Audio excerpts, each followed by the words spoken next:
கலைஞர் அவர்கள் அதை போல தொடர்ச்சியாக வேறு வேறு காலகட்டத்தில் இந்த இயக்கத்தை கட்டி இழுத்து கொண்டு போய் கொண்டிருக்கும் பொழுது எல்லோருக்கும் இருந்த எண்ணம் என்ன அப்படின்னா, அண்ணாவுக்கு பிறகு இந்த கட்சி இருக்காது என்று சொல்லிக் கொண்டிருந்தவர்கள்.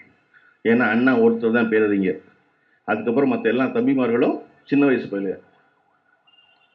அண்ணா போயிட்டாரும் அந்த கட்சி இருக்காதுன்னு நினைக்கும் பொழுது அண்ணாவிடம் படித்த படிப்பில் கலைஞர் அந்த கட்சியை கட்டி இழுத்து கொண்டு வந்தார்.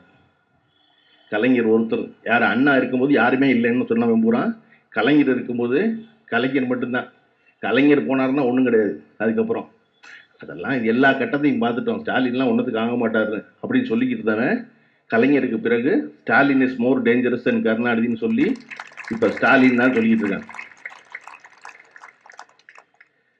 ஸ்டாலின் தான் இருக்காரு அப்படின்னு சொல்லிக்கிட்டு இருக்கும் பொழுது இப்போ புதுசாக ஒரு பதட்டம் கிளம்பி இருக்கு. அது 75 ஆண்டுகால திமுக பவள விழாவின் அறிவு திருவிழா இல்லை, வாரிசை கொண்டு வந்து நிப்பாட்டுவதற்காக உதயநிதிக்காக நடத்துகிற விழா அப்படின்னு ஏன் அதை சொல்ல ஆரம்பிக்கிறான் அப்படின்னா, அவனுக்கு இப்போ தான் தெரிஞ்சிருக்கு. எங்களுக்கு அது 4 வருஷம் முன்னாடியே தெரியும், நீ அது இப்போ சொல்கிறவனுக்கு வந்து அவன் இப்போ தான் கன்ஃபார்ம் பண்ணுறான். ஆகா, உதயநிதி இஸ் மோர் டேஞ்சரஸ் தென் ஸ்டாலின் போல இருக்கு.